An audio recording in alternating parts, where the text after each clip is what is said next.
Bueno, buenas tardes. Pues gracias por la presentación. Voy a presentar algo que es parte de nuestra investigación,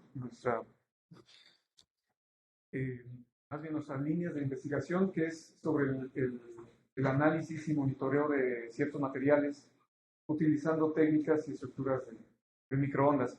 Entonces, esta plática se titula así, la titulé así, Tecnologías emergentes en sensado de materiales. Y voy a pasar a mostrar más bien un ejemplo de un sensor resonante y dos de sus aplicaciones.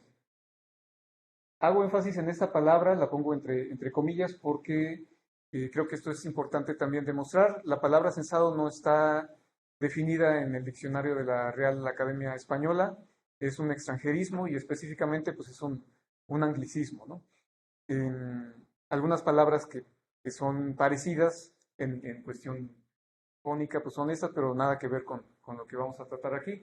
Entonces, es válido ponerla siempre que se trate de eh, algo como esto, ¿no? Un extranjerismo o que en este caso, pues es un anglicismo.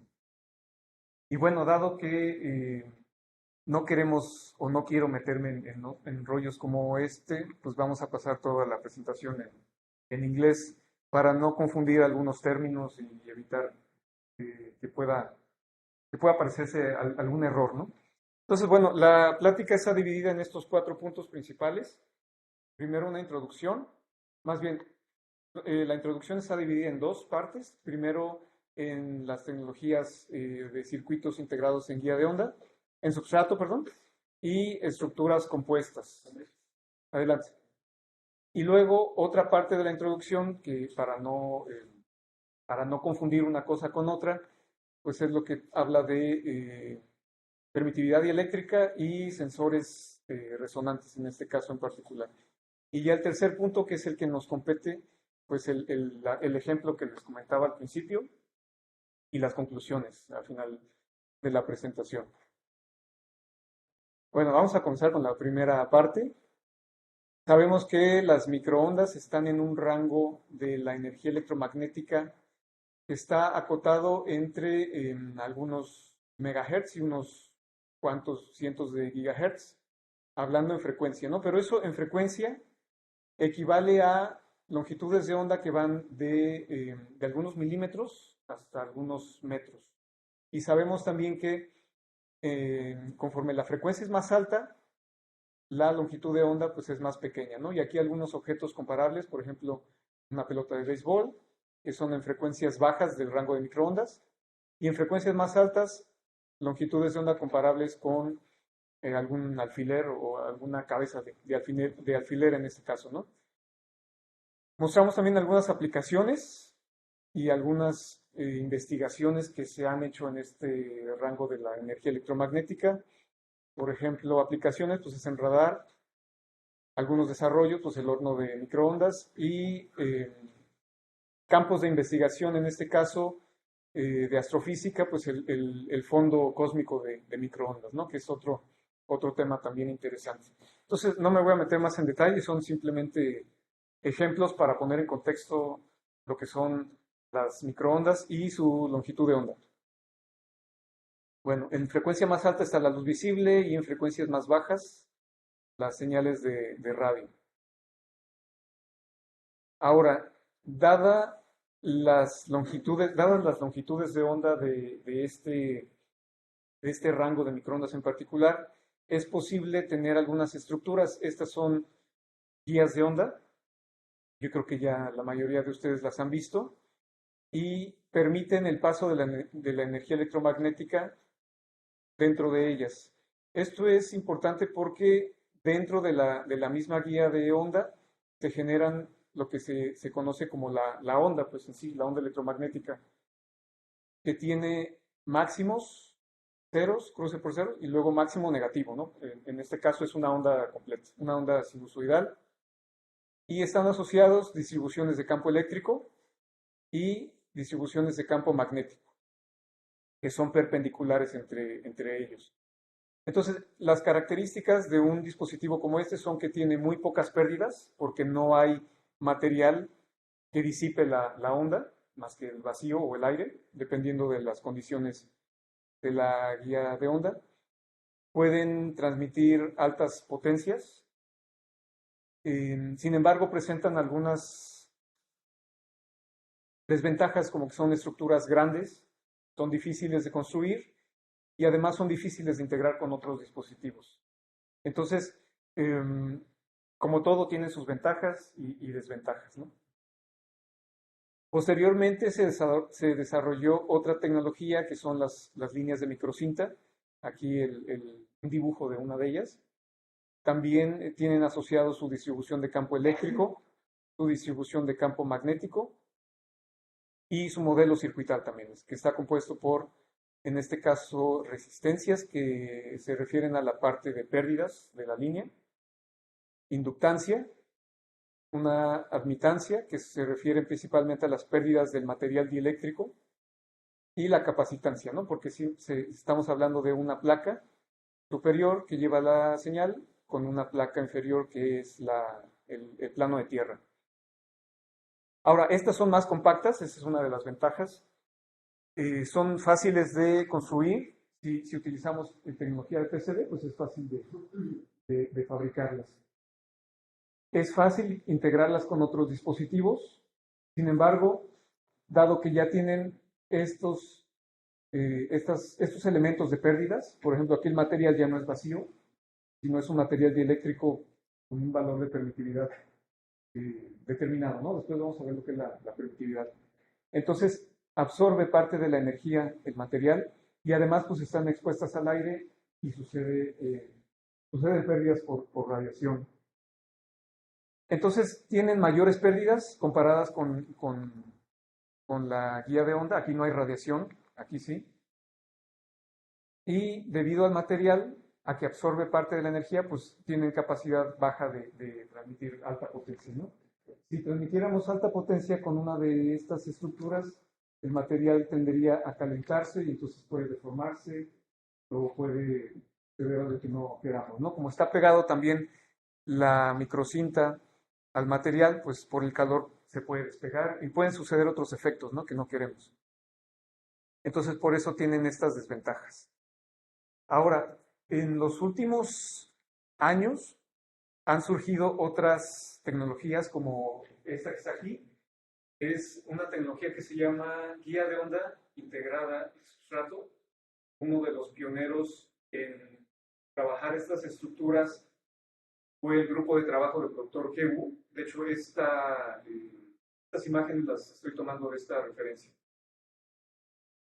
Entonces, aquí hay un ejemplo de un filtro que está integrado en sustrato. Entonces, es como si estuviera en el mismo sustrato, pero mezclando estas características, ¿no? Y esto se logra haciendo postes metálicos que hacen las veces de unas paredes. Y de esta forma la señal o la onda se queda confinada dentro. Entonces ya no hay pérdidas por radiación. Y aquí vemos que se está acoplando a una línea de microcinta. Y eso nos evidencia otras ventajas que son que se pueden diseñar estructuras compactas. La estructura es fácil de fabricar, nuevamente utilizando tecnología de PCB. Como ya dije, se puede integrar fácilmente con otros circuitos o con tecnologías y tiene bajas pérdidas porque ya no hay radiación. Los únicos factores de pérdidas aquí son debido al conductor, en este caso pues es la parte superior y el plano de tierra, y por el dieléctrico. Pero ya también los materiales han evolucionado hasta que se han desarrollado materiales con muy bajas pérdidas. Entonces, este problema sigue, más bien, no problema, sino esta característica sigue creciendo y sigue evolucionando. Y otra cosa, pues es que ya permiten el paso de señales con capacidades de potencia moderadas, no tan altas, porque nuevamente hay un material implícito, pero como se ha estado trabajando en el desarrollo de esos materiales, ya se permite una potencia mayor, al menos comparado con lo que son la microcinta. Bueno, aquí está el ejemplo de la respuesta, ¿no? Este es un filtro pasabanda, puede ver bien claro la banda de paso, tanto simulada como medida. Todo lo demás, pues es banda de rechazo. Bueno, esta es una comparativa muy breve de lo que son algunas tecnologías, hablando de circuitos de microcinta. Aquí vemos, por ejemplo, la microcinta o la strip line también. La strip line se trata de algo muy parecido, solo que la cinta o la microcinta está dentro de un material dieléctrico. Y la microcinta pues está expuesta al aire, pero son muy parecidas. Estamos comparando lo que son pérdidas de la señal, dimensiones y el costo de trabajar o diseñar circuitos con esas tecnologías. Vemos que el costo pues, es muy bajo, pero las pérdidas son muy altas por las características que ya les di anteriormente. Aquí vemos esto. ¿Saben qué es el factor de calidad? O esta Q. Esta Q mayúscula se refiere a una característica o un parámetro que tiene que ver con las pérdidas de los materiales. Entonces, entre menor sea la Q o el factor de calidad, las pérdidas van a ser mayores. Es simplemente eso. Luego vemos esta tecnología, que es la que les describí aquí, que tiene mayores factores de calidad, es igualmente fácil de fabricar, los costos son bajos, pero en cuanto a dimensiones es ligeramente mayor. Estamos comparando aquí otra tecnología que es la de resonadores dieléctricos. No vamos a hablar de ello, pero pues como está en la imagen, lo comento brevemente. Se trata de estructuras que son dieléctricos, tienen un valor de permitividad eléctrica alto y eso es lo que permite que la onda se quede confinada adentro. Estos no tienen metal, no hay metal que pueda atrapar la onda se queda atrapada por la simple diferencia de dieléctricos entre el aire o el medio en el que están embebidos y la permitividad eléctrica del mismo material con el que está construido. El mejor ejemplo de esto son las fibras ópticas. En una fibra óptica no hay metal, la onda va confinada adentro, va rebotando, digamos, por las condiciones de frontera de la misma guía. Sucede lo mismo con las microondas, aunque no se trate de una señal óptica, pero es el mismo efecto que sucede. Y al final, pues están las guías de onda que vimos al principio, donde tienen unas Qs mucho más altas, o sea, menores pérdidas, pero sus dimensiones son las más grandes y además son muy costosas de trabajar o de hacer circuitos con ellas. Y bueno, pues como está también la de superconductividad, la comentamos, las Qs que tienen son muy bajas, no sé por qué aquí no es el valor de Q, pero son muy costosas. Tienen otros sistemas para operar, por ejemplo, operan con temperaturas criogénicas y poner a trabajar un enfriador criogénico pues es muy caro. Menos uno y lleva parado desde hace 15 años. Porque precisamente es muy caro y el CONACYT no nos deja darnos esos lujos.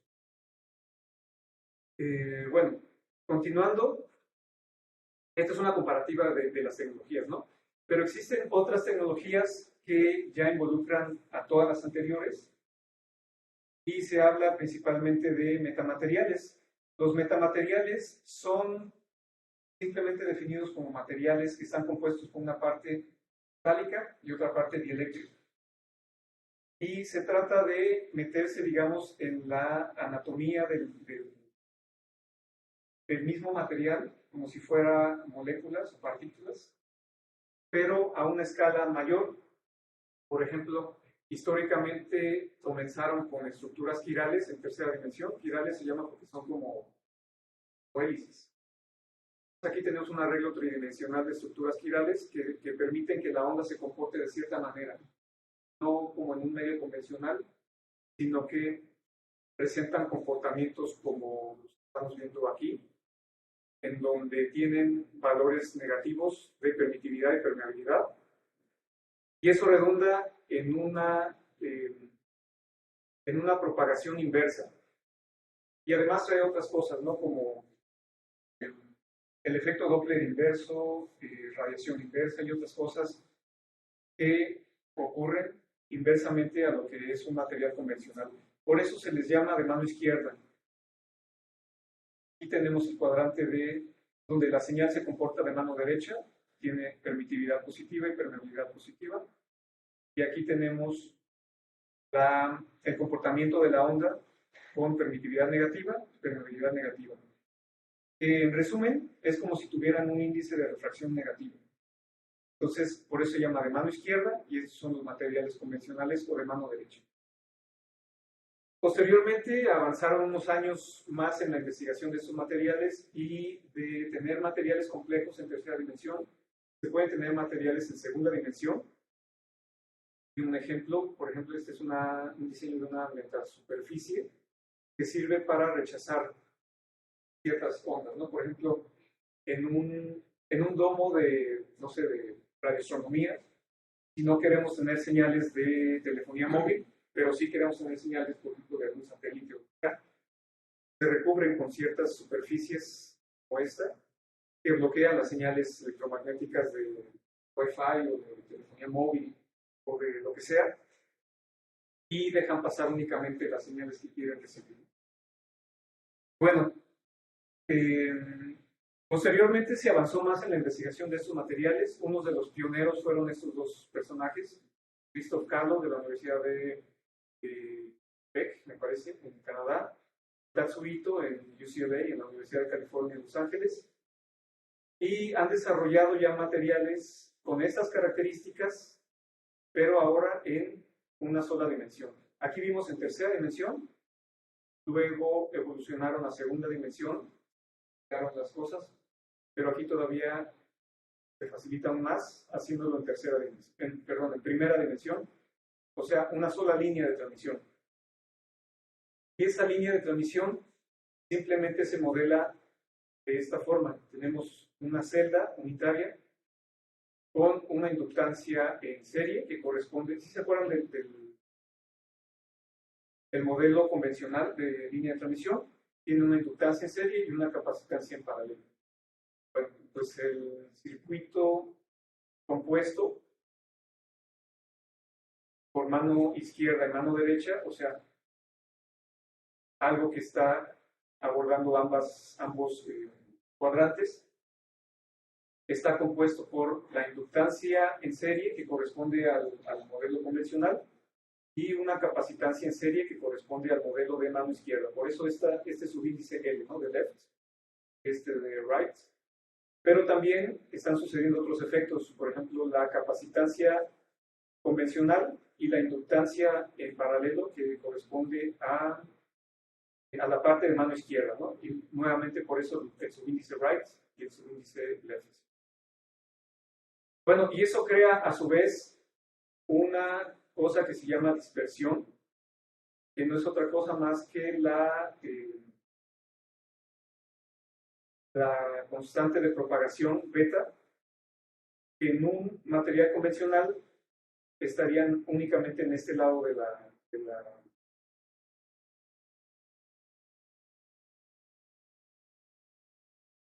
la dispersión, pues digámoslo así. Pero como está compuesta, hay una parte en frecuencia donde se encuentra en el lado izquierdo y otra parte que se encuentra en el lado derecho. Y un cruce por cero. Se puede tener una banda de rechazo. Si vemos aquí hay una parte que es discontinua. O dependiendo de las características de esta celda, puede ser continua también, ¿no? Eso depende. Lo vamos a ver también más adelante.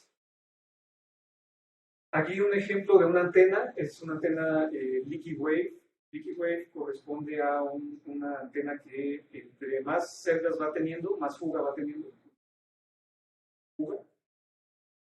Y se pueden obtener comportamientos muy particulares también.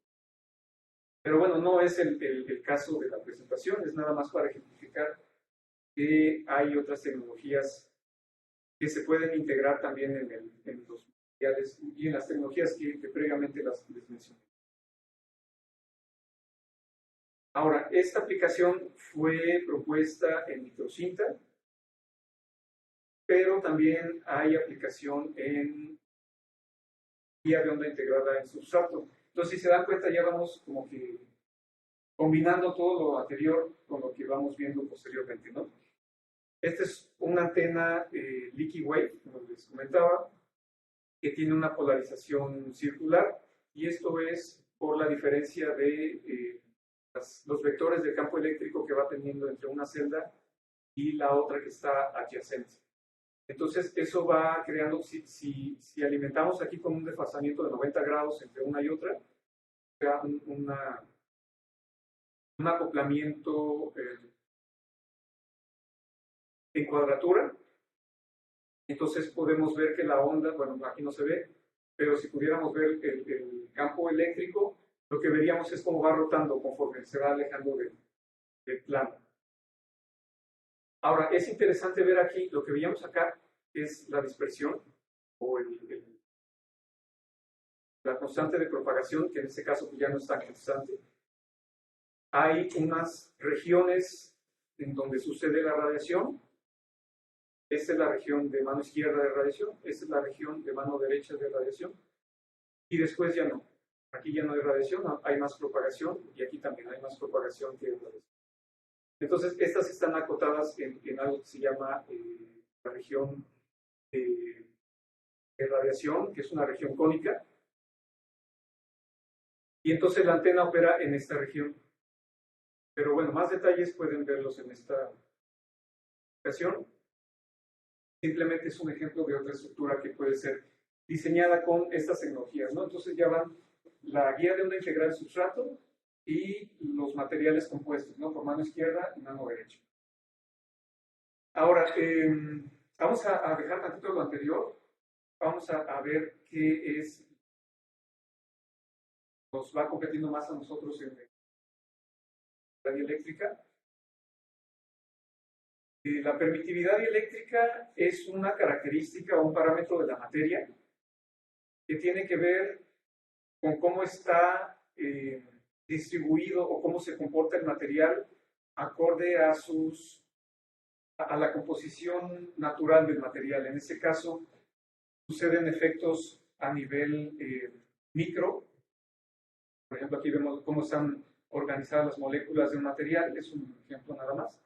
Y cuando le aplicamos un campo eléctrico definido, las moléculas o las partículas, posteriormente en más alta frecuencia los electrones o lo que sea, se alinean acorde al material, perdón, acorde al campo eléctrico que se le está aplicando. Entonces, esa interacción entre las moléculas y las partículas del material y el campo eléctrico al que puede llegar a someterse está relacionado con la permitividad dieléctrica del mismo material.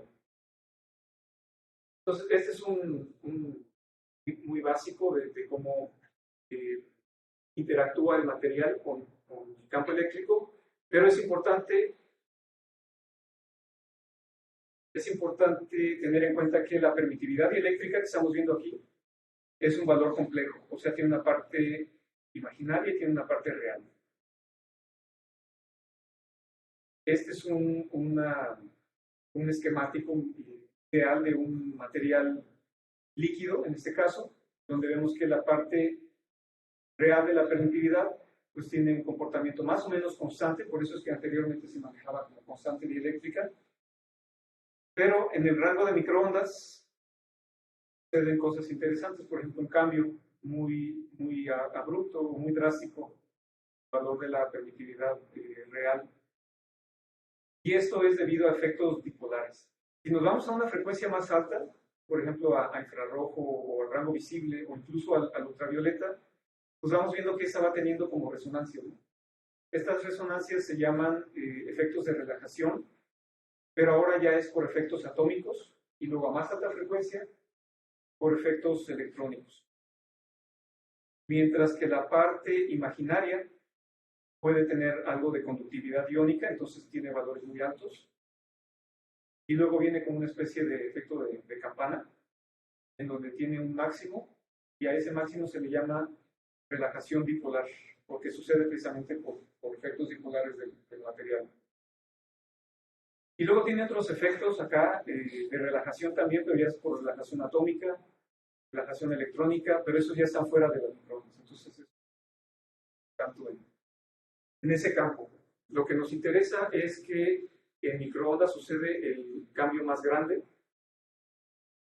Y gracias a eso podemos modelarlo con estas dos expresiones. Hay más, pero estas dos son las principales, ¿no? Las otras se derivan de estas dos expresiones, que son los modelos de Debye. En este caso, este es el modelo Debye y este es el modelo Paul, que, si se dan cuenta, ya incluye la permitividad compleja. Este quiere decir complejo.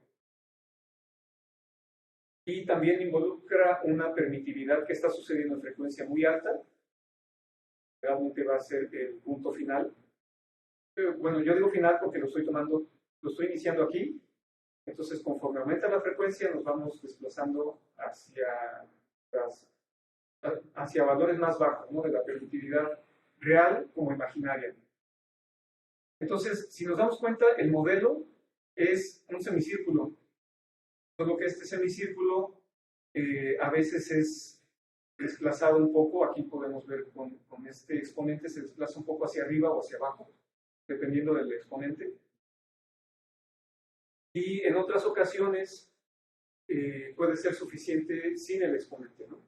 Este exponente que está aquí. En este caso es un semicírculo perfecto que tiene el origen en el eje X. Bueno, aquí vemos algunos modelos de ciertos materiales líquidos. En este caso es un trabajo de Sahil Rodríguez, que fue estudiante de nosotros de doctorado. Él analizó ron, Havana Club. Luego no sé qué le hizo, desapareció el ron. Hizo unas muestras con etanol y agua, esto con el objetivo de analizar si el ron estaba adulterado o no. Muchas veces lo adulteran con estas tres sustancias. En el mejor de los casos, en el peor de los casos le ponen otras cosas, agua con óxido para darle el color y otras cosas, ¿no? Pero en el mejor de los casos lo adulteran con etanol, simplemente con agua. El metanol es muy peligroso, entonces no se lo recomiendo. Si quieren tomar algo barato, pueden utilizar el etanol. Y aquí vemos sus modelos de radiación. Entonces, analizando aquí algunas muestras, podemos ver algunos parámetros, por ejemplo, pero bueno, esta es la curva del ron. Entonces, si lo mezclamos con agua, obviamente la curva tendría que ser un poquito más grande. Si lo mezclamos con, en este caso no recuerdo, este es metanol, me parece. Si lo mezclamos con metanol, la curva del ron tendría a ir hacia abajo.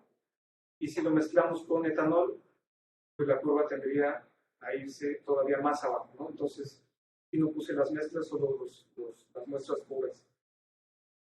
Pero bueno, si quieren ver más datos sobre esto, esta publicación. Bueno, ahora, este trabajo se hizo midiendo el líquido. Ahí tenemos un analizador de redes vectorial y con un circuito que se llama prueba coaxial. Se trata de una prueba coaxial que tiene una apertura aquí, es un circuito abierto, que está en contacto con el líquido. Entonces, la impedancia que estamos viendo aquí está directamente relacionada con la permitividad del líquido que se está midiendo. Y esto permite un análisis en frecuencias desde alrededor de 50 MHz hasta algunos 20 GHz, 5, 30 GHz tal vez, que son estos markers que están aquí. Sin embargo, el modelo nos permite extender hasta muy alta frecuencia. Pero existen otros métodos para medir la permitividad y otros métodos involucran el sensado resonante, el análisis resonante, que se trata simplemente de otro circuito diferente. Por ejemplo, en este caso es un circuito resonante, es un resonador simplemente, que igual de la misma manera se conecta a un VNA. Y aquí podemos ver la resonancia, ¿no? Esta es una resonancia del primer modo, el segundo modo, el tercer modo. Y los cambios que están sufriendo estas resonancias los podemos relacionar o correlacionar con el material que estamos poniendo en ese resonador. Interactúa con la muestra y entonces podemos ver esos cambios. Por ejemplo, puse esta aplicación y podemos ver que hay cambios en la frecuencia resonante, ¿no? Los cambios pueden ser minúsculos, por ejemplo, en este caso son de megahertz, y también hay cambios en el factor de calidad. Ya vimos lo que es el factor de calidad, se refiere a las pérdidas principalmente. Entonces, con base en estos cambios, podemos conocer la naturaleza del material que se está trabajando. Bueno, entonces, de ese capítulo lo que vimos fue que se puede analizar el material con técnicas en un rango muy amplio, pero también se puede analizar con técnicas en puntos específicos. Y de lo que voy a hablar a continuación es un diseño particularmente de aquí de nosotros y dos aplicaciones. Primero voy a presentar el sensor. Este es un circuito que está basado en una antena.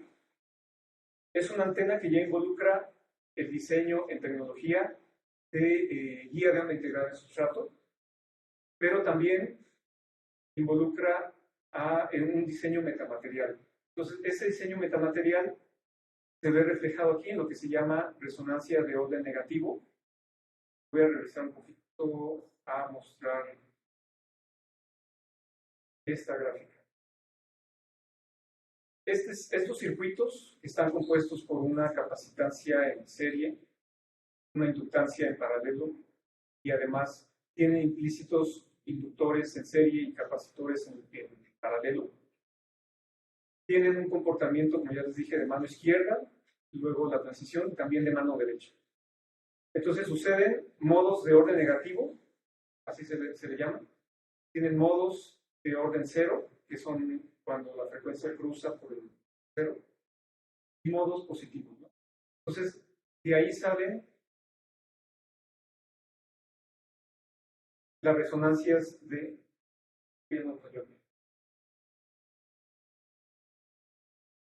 Bueno, este es el circuito y de ahí salen precisamente la resonancia de orden negativo, de ahí el NOR, ¿no? Negative Order Resonance, y por eso se le llama -1 o minus first resonance.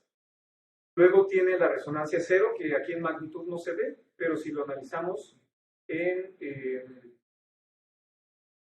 términos complejos, o sea, en parte real e imaginaria, podemos ver que aquí está sucediendo la resonancia cero.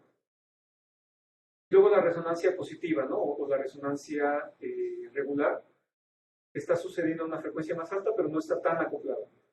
Pero bueno, la que nos interesa es esta, porque a esta frecuencia el circuito va a ser muy pequeño, por la misma longitud de onda. Acuérdense que en baja frecuencia la longitud de onda es más grande, y si nos vamos a más alta frecuencia, pues la longitud de onda es más pequeña. Entonces, comparada la longitud de onda a esta frecuencia con el circuito físico es más pequeño. Esa es una de las características importantes de este tipo de circuitos. Entonces, como antena se está comportando de esta forma. Tiene radiación en el plano E, radiación en el plano H, en polarización directa, ¿no? Y la distribución del campo eléctrico, que también es importante, está sucediendo de esta forma. Tiene un máximo de campo eléctrico en este lado, y luego del otro lado del capacitor interdigital ya tiene una distribución de campo eléctrico con una magnitud menor. Lo que estamos viendo aquí corresponde a la resonancia de orden cero. La resonancia de orden cero quiere decir que el campo eléctrico es constante, pero lo que nos interesa es este comportamiento. Y bueno, eso inspiró al sensor que estamos viendo aquí. Esto lo pueden ver de esta publicación. Y se desarrollaron 3 tipos de sensor. Si se fijan, el primero no tiene pared metálica aquí en esta parte. El segundo sí tiene. Es un, se llama closed end o terminación en circuito, en cortocircuito. Esta terminación es en circuito abierto. Y la última estructura, que todas son diferentes, tiene la parte de el capacitor interdigital por arriba, pero también por abajo.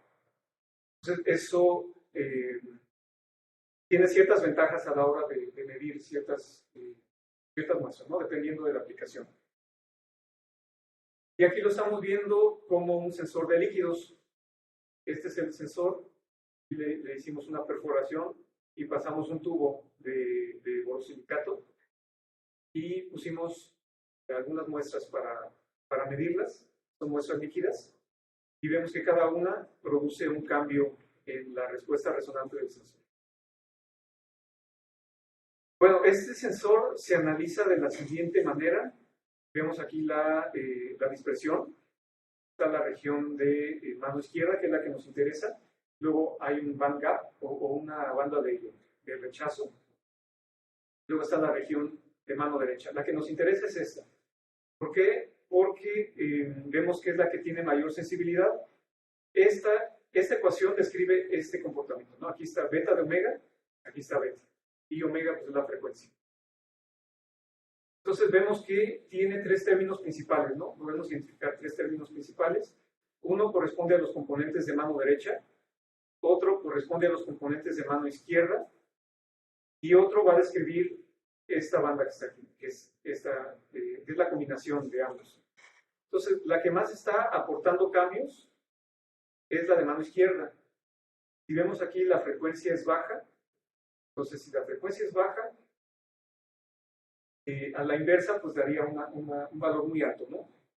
Y además está cambiando, lo único que está cambiando aquí es CL, está cambiando porque es lo único que está expuesto a la muestra. Todos los demás elementos,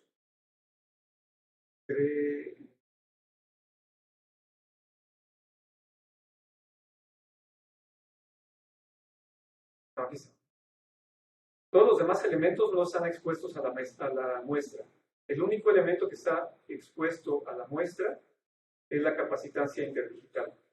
Entonces, esta capacitancia interdigital es la que está cambiando de una forma más pronunciada con respecto a los otros elementos.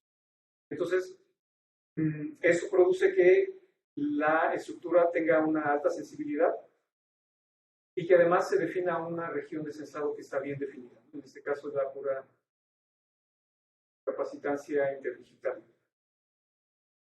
Además de ser una estructura compacta por las razones que ya comentamos anteriormente. Las muestras que medimos en este caso son etanol, metanol, isobutanol, alcohol isopropílico y acetonitrilo, que son líquidos que generalmente se usan en la industria como solventes. Entonces, muchas veces quiere conocer qué líquido es cada uno, ¿no? Si lo vemos ahí en una botella, pues no sabemos bien se refiere, pero una forma de identificarlos pues es con estas técnicas. Entonces, ahí vimos el desempeño de los tres sensores, vimos su frecuencia resonante, que es el punto más bajo de la reflexión, el factor de calidad, que es qué tan abrupto es la resonancia. Por ejemplo, esta muestra tiene un factor de calidad alto, mientras que esta curva azul que estamos viendo aquí tiene un factor de calidad más bajo. Y aquí está, ¿no? 53 comparado con 50.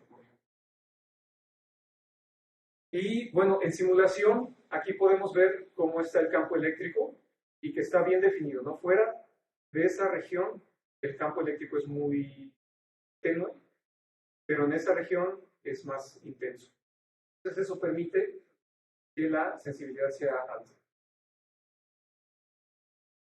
Bueno, comparando el sensor, o más bien los sensores, con otras estructuras que también se han utilizado como sensores, vemos que es más pequeño, logramos una reducción del 70%.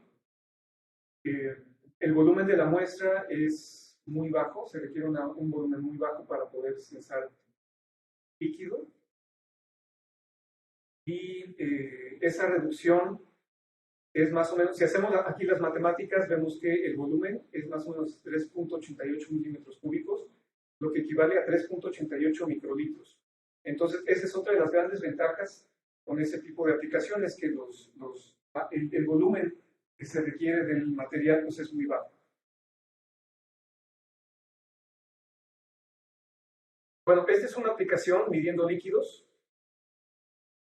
Y hay otras aplicaciones que se pueden utilizar o que surgen con este tipo de estructuras, Y en este caso nos vamos a el asunto de materiales sólidos, en particular de plásticos.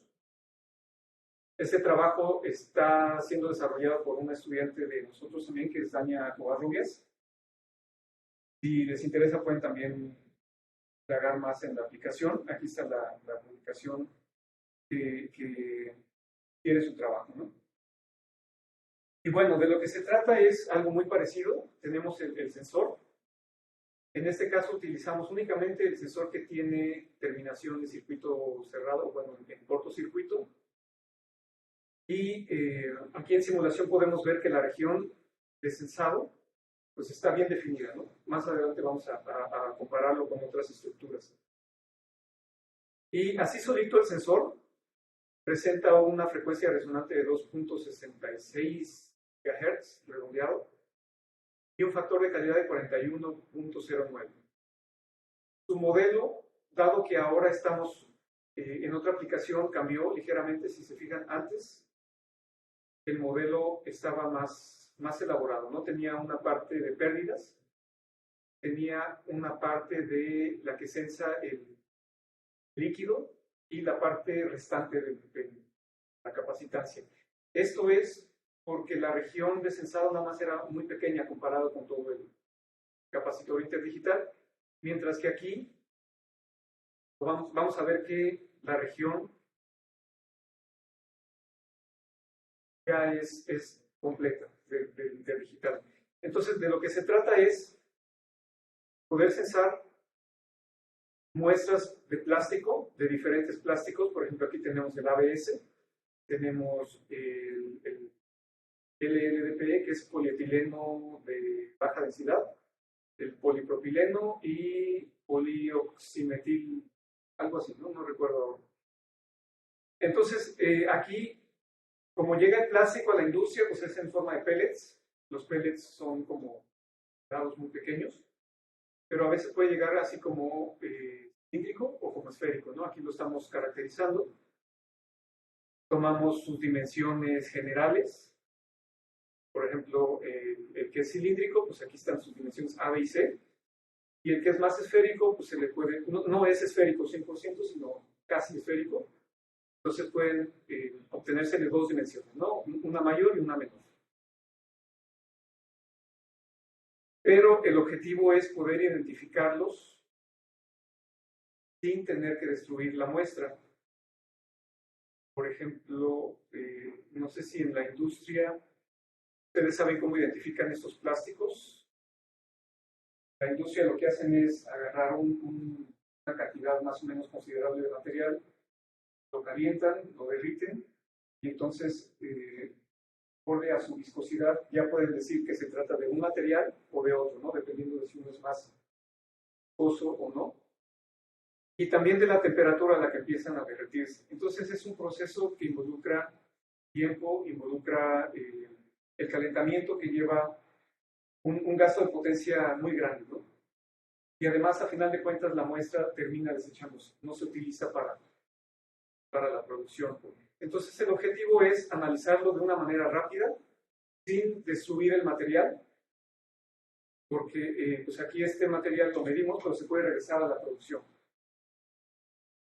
Pero aquí ya me confundí un poco de diapositivas, creo que las puse en desorden.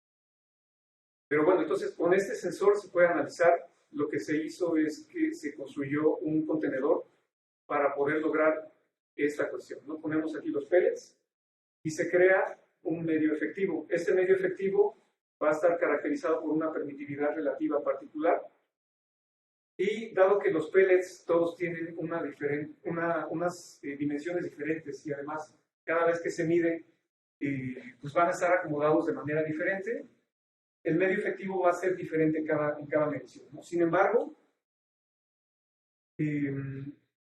hay regiones, o sea, el material, la permitividad relativa no se sale de ciertas regiones, que más adelante vamos a ver. Entonces, eso lleva a un análisis estadístico, es el análisis de incertidumbre, que está dado por una media de las mediciones, una desviación estándar, y obviamente eso está relacionado con la incertidumbre de las mediciones, ¿no?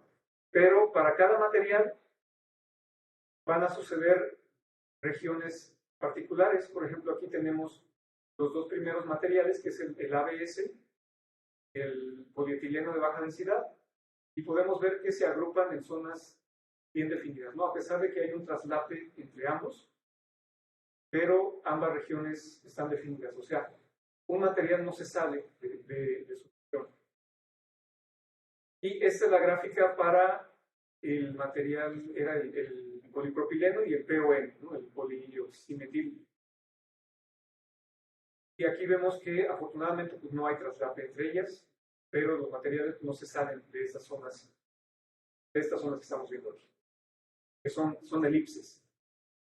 Entonces, este análisis es en un plano que involucra la frecuencia y el factor de calidad, pero sale de aquí. Estas son las mediciones directas que se hacen del sensor y vemos que hay 20 mediciones de un material, 20 de otros, y pues si vemos esto, está difícil ver qué material es cuál, ¿no? Pero si vemos aquí esto, ya puede ser un poco más fácil de identificar. Bueno, esto da pie a otra aplicación. Bueno, nada más comentar que esas mediciones se hicieron a una temperatura ambiente más o menos de 22 grados y se utilizaron únicamente 10 gramos de cada material. Nuevamente, nos damos cuenta de los beneficios que tienen estas mediciones. Ahora, ¿cómo corroboramos que algo que les comentaba anteriormente, que la región de sensado está bien definida? Bueno, pues simplemente comparamos con otros sensores. Hay otros sensores resonantes que involucran anillos resonantes. Por ejemplo, aquí hay 3 anillos resonantes diferentes. Y vemos cómo la distribución del campo eléctrico está más dispersa y pues está menos definida en una región concentrada, ¿no? Entonces, si quisiéramos analizar los pellets con estos materiales, tendríamos que poner una región más grande, lo que involucra un volumen más grande. Probablemente esta lo concentra más, pero si comparamos con el sensor que estamos analizando nosotros, pues no hay esas regiones, como en este caso, ¿no? En medio que llega a disminuir nuevamente el campo eléctrico. Bueno, era una comparativa nada más. Bueno, dado que tenemos estas respuestas o esta dispersión en el plano FQ, o sea, frecuencia y factor de calidad, podemos aplicar algo interesante que son lenguaje de aprendizaje de máquinas, el learning. Y aquí lo que hizo Dania es que aplicó algunos clasificadores para abordar el asunto de la clasificación de los materiales. Por ejemplo, aplicó clasificadores lineales, cuadráticos, en este caso discriminantes, árbol de decisiones, el support vector machine, los vecinos más cercanos, el nearest neighbor, con distancia euclidiana, distancia Mahalanobis, en fin, hay bastantes, ¿no? Estos son solo algunos. Hay clasificadores también en tercera dimensión. Afortunadamente esto es en segunda dimensión y es más fácil de aplicar. Y lo hizo para ambos materiales, ¿no? Los pellets cilíndricos y los pellets esféricos, obteniendo precisiones muy altas. En este caso, estamos aquí, dado que hay una zona en donde se están traslapando unos y otros, pues la precisión es más baja, ¿no? Está alrededor del 85%, de todos modos es alto. Mientras que los materiales de pellets esféricos no hay traslape, entonces casi toda la precisión utilizando los clasificadores está en el 100%. Solo hay alguno, ¿no?, que se fue por ahí medio despistado, que bajan al 98 punto y algo por ciento, algo muy alto. Y pues se puede lograr una clasificación muy rápida. Esto se hizo en tiempo real. Lo único que se necesita es poner los pellets en el sensor, obtener estas curvas, obtener estas curvas, mediante algoritmos computacionales, pasar de estas curvas a esto, a este plano, y aplicar el aprendizaje de máquinas, que igual en cuestión de segundos pues ya nos dan la respuesta. Entonces, la precisión pues, no es otra cosa más que la razón de los datos clasificados correctamente con respecto al número total de muestras que se están midiendo. Y bueno, entonces, estas son dos aplicaciones muy resumidas, muy comentadas, de análisis de líquidos, de sólidos. Ambas pueden redundar a cuestiones industriales. Y finalmente, pues ya para concluir, vemos que las tecnologías que comentamos inicialmente, por ejemplo, los materiales compuestos y las guías de onda integrada en substrato, tienen impactos positivos, ¿no?, en el diseño de circuitos de microondas, principalmente en la cantidad de potencia que se maneja. Esto no lo comenté, pero el VNA que utilizamos aquí, este es portable, maneja potencias de menos 15 dBm, que son, ¿cuánto es? Menos 15 dBm en miliwatts, es como pues menos de 1 miliwatt, ¿no? Es fracciones de miliwatts, lo cual pues repercute en que pueda ser portable el sistema, un drenado de la batería que nos puede durar horas, y otras ventajas, ¿no?, que pueden ser sistemas más compactos. También muestras muy pequeñas, en el caso de líquidos, 3.88 microlitros es algo muy poco de la muestra. Si nosotros nos vamos a sacar sangre, nos piden no sé cuántos mililitros, ¿no?, de sangre. Entonces, análisis como estos pueden ser con muestras con volúmenes muy bajos. Pruebas rápidas, mediciones no destructivas. Ya vimos que el material en pellets puede regresar al proceso de fabricación de lo que esté, pues de lo que esté fabricando la industria, ¿no?, lo que sea. El campo eléctrico puede ser bien definido, esto nos da regiones bien definidas, y pues esto nos vislumbra que tiene aplicaciones muchísimas, ¿no?, en la industria, en la investigación. Se pueden analizar muestras de alimentos, medicinas, etcétera, etcétera. Y si además lo complementamos con aprendizaje de máquinas, pues podemos tener aplicaciones como estas que estamos viendo aquí. Entonces, bueno, pues esto concluye la plática. ¿Tienen preguntas? Pues igual podemos responderlas.